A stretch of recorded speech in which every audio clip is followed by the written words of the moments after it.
এই উমা, কি রে তুই গেস্ট রুমে এলি কেন? তোকে অভি বলেছিল না ওর রুমে থাকতে? তুই তো ওখানেই থাকতিস। হ্যাঁ, উনি আমাকে বলেছিলেন ওনার রুমে থাকতে, কিন্তু এখন তো ওনার মাথাটা গরম আছে। ওনার মাথাটা একটু ঠান্ডা হোক, তারপর আমি ওই ঘরে যাব। এখন উনি ওই ঘরেই থাকুক আর আমি এই ঘরে। হে উমা, হে, তার আমি কি শুনলাম বলতো? কেন? আমার বোনের মাথায় তাহলে এতদিনের সাংসারিক বুদ্ধিটা এসেছে। আমার বোন বুঝতে পেরেছে একজনের মাথা যদি গরম থাকে তাহলে অন্যজনকে মাথাটা ঠান্ডা করে নিতে হয়, তবে না সংসার সুখের হয়। আজকে আমি খুব খুশি হয়েছি রুমা, সত্যি। আজকে তুই যে সিদ্ধান্ত নিয়েছিস, তুই যে সকলকে বলেছিস যে ক্রিকেটের থেকে তুই সংসারটাকে গুরুত্ব বেশি দিবি, আমি খুব খুশি হয়েছি। আমি ভীষণ ভয় পেয়েছিলাম তুই যা মেয়ে তাতে না তুই বলে বসিস যে না, যে যা ভাবছে ভাবুক, আমি ক্রিকেটটাই খেলবোই। কিন্তু না, আমার লক্ষ্মী বোন তো সেটা করেনি, ওর সংসারকে গুরুত্ব দিয়েছে। এবার দেখি সুমা, এবারে যারা যারা তোর উপর রাগ করে আছে না, সবার রাগ পড়ে যাবে। তাই কি হবে দিদি ভাই? যে মানুষগুলো আমাকে এতদিনেও বিশ্বাস করতে পারলেন না, ভরসা করতে পারলেন না, তারা এক মুহূর্তে আমাকে আবার বিশ্বাস করতে শুরু করবে। হয়তো সময় লাগবে, কিন্তু তুই যদি আজ এই সিদ্ধান্তটা না নিতি সুমা, তাহলে কি হতো বলতো? বড় মা কিছুতেই তোকে এ বাড়িতে থাকতে দিত না, এ বাড়ি থেকে তাড়িয়ে দিত তোকে। আর তাতে সারা দুনিয়া কি বলতো উমা ম্যাচ গড়াপেটা করে টাকা নিয়েছে, তাই তার শ্বশুর বাড়ির লোকজন তাকে বাড়ি থেকে তাড়িয়ে দিয়েছে। তুই মা ঠাম্মির মনের অবস্থাটা একবার ভাব, কি হতো তখন? উমা, আমরা তো খুব গরিব, আমাদের সাথে ভালো কিছু হয় না, শুধু খারাপটাই হয়। কিন্তু আজ ভালো হয়েছে, আমার বোনের সংসারটা ভাঙেনি। আমি ঠাকুরের কাছে প্রার্থনা করবো উমা, যাতে তুই মন দিয়ে সংসারটা করতে পারিস আর বাড়ির সকলের মন জয় করে নিতে পারিস। দেখবি বাড়ির সকলে তোকে আবার আগের মতো ভালোবাসবে। আর অভি, সময় সুযোগ হলে অভিকে একটু বোঝাস, শুধু ক্রিকেট খেললেই সম্পর্ক ভালো থাকে এমনটা নয়, কিন্তু সেটা অভিকে বুঝতে হবে। আর রইল বড়মার রাগ, বড়মা রাগ করে আছে কারণ অভির প্রতি কত বড় ফাড়া গেল বলতো। বড়মার জায়গায় অন্য কেউ থাকলেও তার রাগ হতো। এত সহজে ক্রিকেট খেলা আমি ছাড়বো না রে দিদি ভাই, বরং ক্রিকেট নিয়ে যাদের মাথার মধ্যে নোংরামির ভূতটা চেপে বসে আছে, সেই ভূত এবার আমি ঝাড়াবো। ক্রিকেট তো আমার প্রাণ রে, প্রাণ ছাড়া কি আমিও বাঁচতে পারবো? আর এই ক্রিকেটের জগতে টিকে না থাকলে বাবার খুনিদেরই বা খোঁজ পাবো কি করে? ওই ক্রিমিনালগুলোর মুখোশই বা খুলবো কি করে? কিরে, আমি একা একা বকবক করে যাচ্ছি, কিছু শুনলি আমার কথা? হ্যাঁ বল। আচ্ছা শোন, এখানে দাঁড়িয়ে না থেকে যা রান্নাঘরে গিয়ে বনমালী মামার হাতে হাতে একটু কাজ করে দে, বুঝলি? উমা, এটা তোর সংসার, তোকেই সামলাতে হবে। নিজের সংসার সামলা আর নিজের অভিমন্যু বাবুকে আগলে রাখ, দেখবি সব ঠিক হয়ে যাবে। আর একটা কথা, যে যাই বলুক তুই কারোর কথার কোনো উত্তর দিবি না, বুঝেছিস? বুঝেছি। আসি। সবার সংসার যে একই পথে সামলানো যায় না রে দিদি ভাই। এই সংসারে যে আমি বউ হয়ে এসেছি সে হতো শর্ত সাপেক্ষে। আমি ক্রিকেট খেললে তবেই আমি অভিমন্যু বাবুর বউ হয়ে থাকবো। শুনলি না তুই কি বলে গেলেন উনি? ও বেবি, প্ল্যানিংটা তুই করেছিস না, জাস্ট মাইন্ড ব্লোয়িং। আমি তো একেবারে ছিটকে ছ হয়ে গেছি। শোন, আর কিছুদিন যদি তুই এই বাড়িতে থেকে যেতে পারিস, ব্যাস তাহলে কেল্লা ফতে।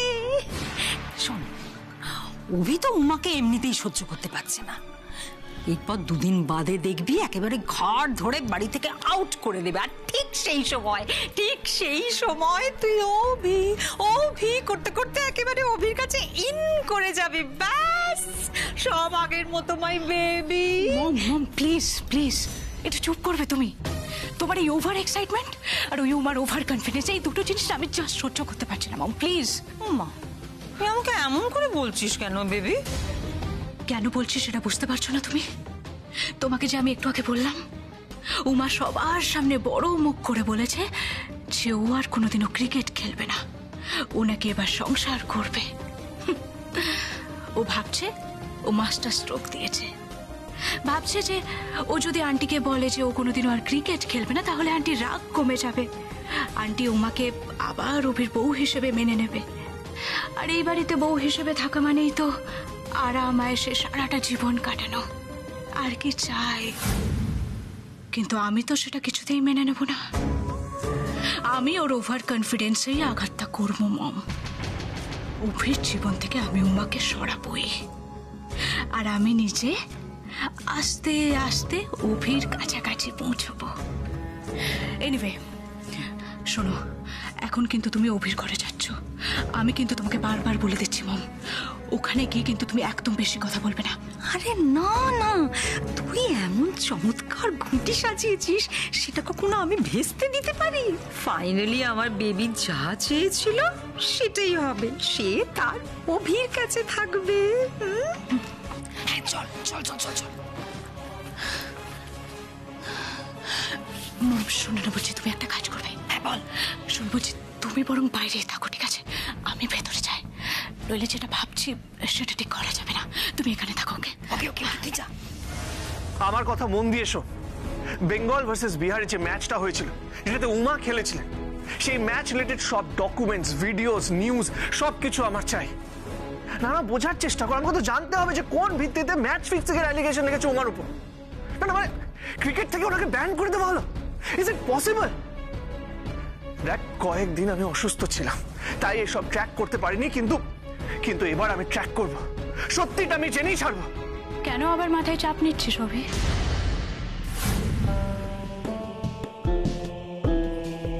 তুই এখানে কি করছিস? তুই কি ভাবছিস অভি? উমার সাথে তোর ঝগড়া হয়েছে বলে আলিয়া সেই ফাঁকে ঢোকার চেষ্টা করছে? হ্যাঁ, তুই আমাকে খারাপ ভাবতেই পারিস অভি, কিন্তু আমি তো জানি আমার মনে কি চলছে। তুই যে আমার ছোটবেলার বন্ধু অভি, সেটা তো কখনো মিথ্যে হয়ে যাবে না বল? তাই সেই বন্ধুত্বের খাতিরে আমি তোকে একটা অ্যাডভাইস দেব। তুই ভরসে ঘি ঢালছিস অভি। তোর কাছে এখন আমার কথাগুলো খুব কড়া বলে মনে হবে, বাট দ্য ফ্যাক্ট ইজ, যারা নিচ থেকে উপরে উঠতে চায় না তাদের জীবনে লোভটা একটা ইম্পর্টেন্ট রোল প্লে করে অভি। টাকা তো তারা কোনোদিনও দেখেনি, তাই তাদেরকে একবার টাকা দেখিয়ে দিলে, তাদের লোভটাকে একবার জাগিয়ে দিলে, সেই টাকার জন্য তারা অনেক কিছু করতে পারে অভি। তুই উমার কথাই ভেবে দেখ না, ক্রিকেটটা তো মোটেও খারাপ খেলতো না। ওর কি ভাবা উচিত ছিল এখন? ওর এখন ভাবা উচিত ছিল যে আমি ক্রিকেটটাকে আরো কিভাবে ইমপ্রুভ করব, আরো কিভাবে নাম করব, কত উঁচুতে যাব। কিন্তু না, ও কিন্তু সেসব কথা একবারও ভাবলো না। তুই এখন নিজের কথাটা ভাব, আগে নিজে সুস্থ হ, তারপর প্রমাণ করার দিন অনেক পড়ে আছে অভি। আমি তোকে একটা কথা বলছি অভি, যেদিন তোর কাছে এই পুরো ব্যাপারটা জলের মতো পরিষ্কার হবে, সেদিন তোর বিশ্বাসটা ভাঙবে। সেদিন তুই নিজে ওর হাত ধরে টানতে টানতে এই বাড়ি থেকে বাইরে বের করে দিবি। আরে আমি বুঝতে পারছি না তুই কেন এইসব নিয়ে কথা বলছিস। হ্যাঁ তাই তো, আমি এসব কথা কেন বলছি বলতো? আমার তো এসব কথা বলার দরকারই নেই। না না বেশ, আমি আর কিচ্ছু বলবো না, উমার এগেনস্টে আমি আর কিচ্ছু বলবো না। কিন্তু তুই নিজে সত্যিটা খুঁজে বার করার চেষ্টা কর অভি, আর তোর কাছে যেদিন প্রমাণ আসবে সেদিন তুই নিজে ডিসিশন নিবি। তুই আর কিছু বলবি? হ্যাঁ, একটা কথা তো আমি অবশ্যই বলতে চাই। হ্যাঁ আমি মানছি, আমি ভুল করেছি, আমি দোষ করেছি, আমি ন্যাশনাল টিমে সিলেক্ট হওয়ার জন্য উমাকে ব্যবহার করেছি। কিন্তু অভি, আমি নিজের রাজ্যের সাথে বেমানি করিনি অভি। যে নিজের রাজ্যকে বেচার আগে দুবারও ভাবে না, সে নিজের দেশকে বেচার আগেও ভাববে না অভি।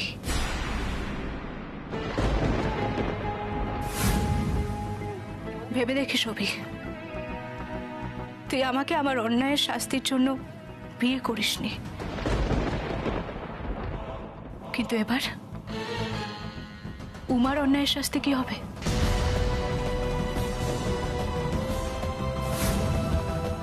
আমি মানছি নিজের স্বার্থ দেখাটা ভুল, কিন্তু যে নিজের রাজ্য, নিজের বাংলার বদনাম করলো, সেটা ভুল নয় অভি, সেটা অন্যায়। এবার বিচার তুই করবি। আমার চেয়ে কি উমার দোষটা বেশি নয়?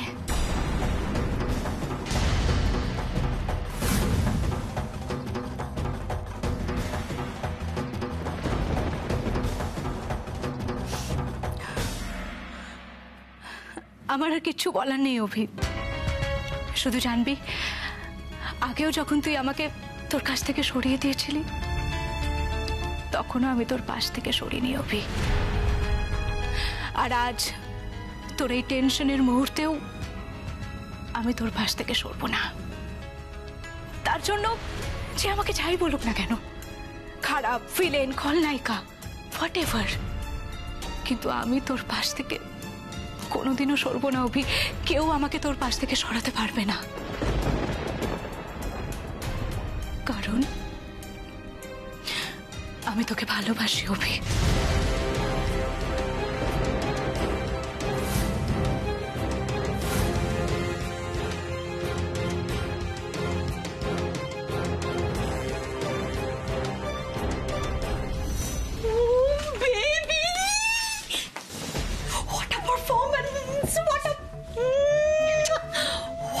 পারফরমেন্স, আমি জাস্ট ও মাই গড, তুই যা করলি না, আমি জাস্ট মানে একেবারে অবাক হয়ে গেছি। এখনো তো অ্যাক্টিং কিছুই শুরু করিনি মম, সবে তো খেলা শুরু। এই খেলার শেষ থেকে ছাড়বো আমি। উমাকে এই বাড়ি থেকে তাড়ানোর জন্য সব প্রমাণগুলো অভির সামনে এমন ভাবে হাজির করতে হবে যাতে অভির মনে হয় উমাই ম্যাচ ফিক্সিংটা করেছে, কেউ ওকে ফাঁসায়নি। বুঝেছ তো? উমাকে এই ফাঁদে পড়তেই হবে মম, পড়তেই হবে।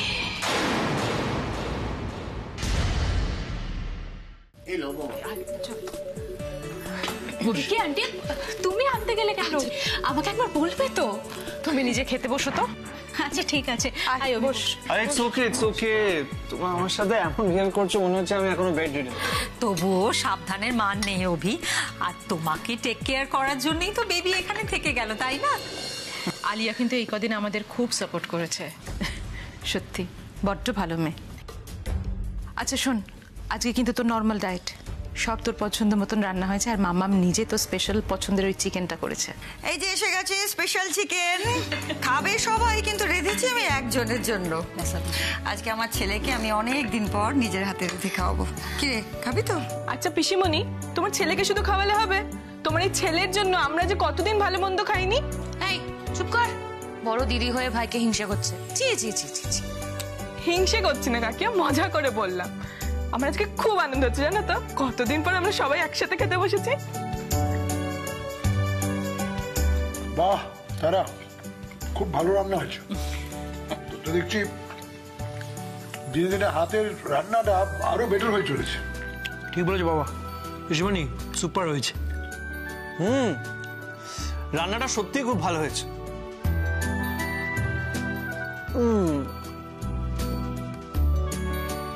তো মাম্মা, এই রান্নাটা তোমার হাতের না, এইটুকু আমি বুঝতে পেরেছি। তার মানে খোলসা করে বল না, রান্নাটা ভালো হয়েছে না মন্দ হয়েছে? কি না না, সেটা বলিনি, সত্যি খুব ভালো হয়েছে, কিন্তু এটা তোমার হাতের রান্না না। কি ঠিক তো? তুই কি কথা বলছিস অভি? এই রান্না তোর মাম্মাম ছাড়া আর কে পারবে? বনমালী? না না না দাদা, অমন রাঁধন তো আমি রাঁধতেই পারবো না। আর অন্যদিন তো বর দিদি করতো, আজ দেখি অন্য আরেকজন টপাটপ কইরা রান্দাই দিল। আরেকজন মানে? তুমি রান্না করনি, ঠাকুরজি রান্না করেনি, আজকে সকাল থেকে তো রান্নাঘরে যাবার আমার সময়ই হয়নি। তাহলে রান্নাটা কে করলো? আহা, মানে এখন আমি ভালো রান্না করে তোদের কাছ থেকে নাম্বার নেবো সেই বয়স কি আমার আছে? এখন আমার গুরুমা হওয়ার বয়স। অভি ঠিকই ধরেছে, আমি রান্না করিনি, আমি শুধু গুরুমা হয়ে শিষ্যাকে বলে বলে দিয়েছি, সে রান্না করে নিয়েছে। তবে নিশ্চিন্তে থাকতে পারো, যে রান্না করেছে সে কিন্তু এই বাড়িরই একজন। আচ্ছা বাবা, ঠিক আছে ঠিক আছে, এবার কি আমরা সবাই জানতে পারি স্পেশাল শেফের নামটা কি? বলবো না তো? বলবো কেন, দেখাবো, একটু ধৈর্য ধরতে হবে তো। তা বন্ধুগণ, আজকের এই সুস্বাদু চিকেনটি যিনি রান্না করেছেন সেই স্পেশাল শেফ হলেন ইনি।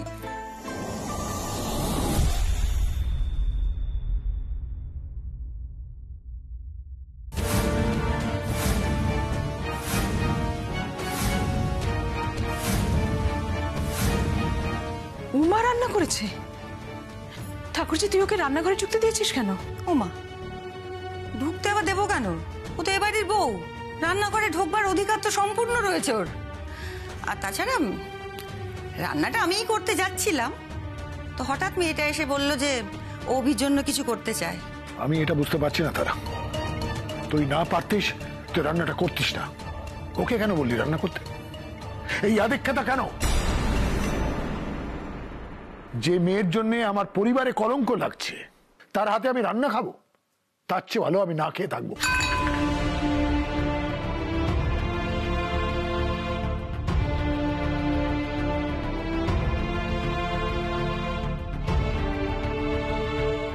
না না, আমি ভেঙে পড়বো না।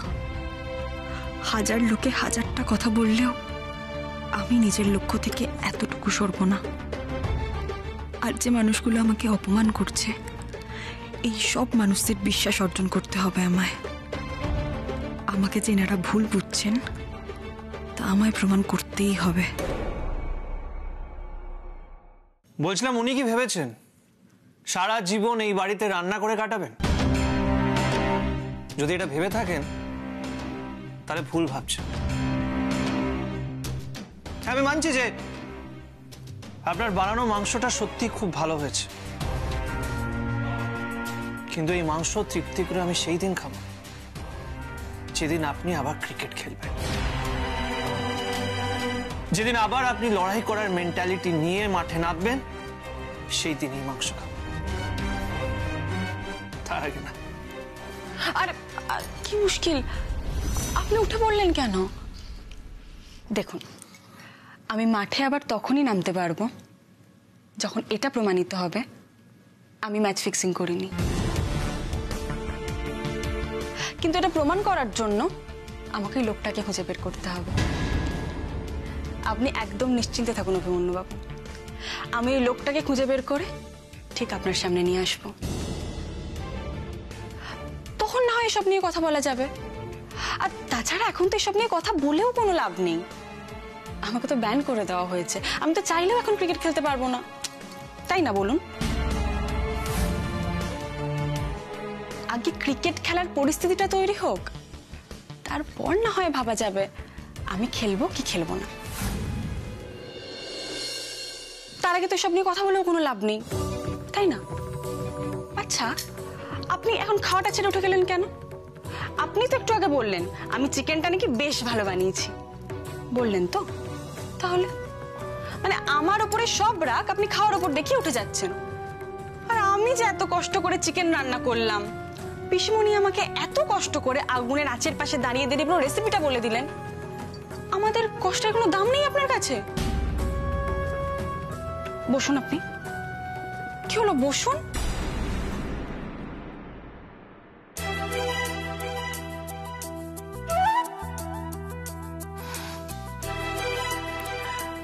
পিসিমণি, যবে থেকে তোমার উমার প্রতি ধারণা বদলেছে না, তবে থেকেই দেখছি তুমি অভির সঙ্গে কিরম জানি সৎ ছেলের মতো ব্যবহার করছো।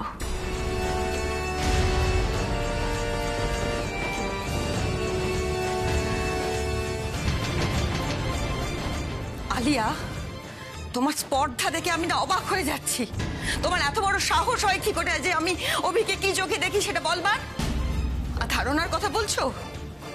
শুধু উমার প্রতি ধারণা না, অনেকের প্রতি ভুল ধারণাও ভেঙে গেছে আমার। দৃষ্টিভঙ্গির সঙ্গে সঙ্গে তোমার কমন সেন্সটাও দেখছি কমে গেছে পিসিমণি।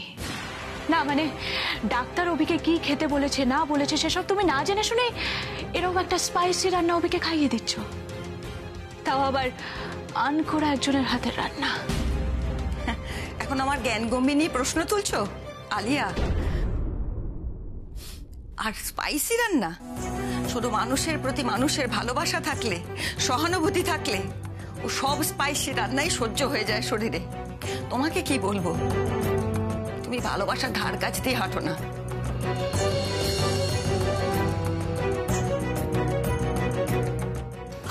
আলিয়া ম্যাডাম, খেতে বসে তো রাগারাগি করলে তো খাওয়াটাই হবে না। আমি তো দেখলাম আপনি চিকেনটা বেশ আনন্দ করেই খাচ্ছেন, তার মানে নিশ্চয়ই আপনার রান্নাটা ভালো লেগেছে। নিন না, আর একটু নিন। এই নিন, দেব?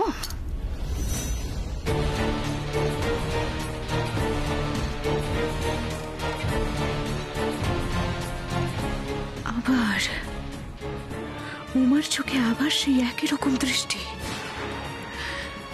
এত কনফিডেন্স পাচ্ছে কোথা থেকে ও? না না, যেমন করে হোক ওর এই কনফিডেন্সটাকে আমায় ভাঙতেই হবে। আচ্ছা, আপনি যখন চাইছেন না তখন আর দেব না। এমনিতেও ভালো জিনিসের আকাঙ্ক্ষা সকলের থাকলেও তা তো আর সকলের কপালে জোটে না।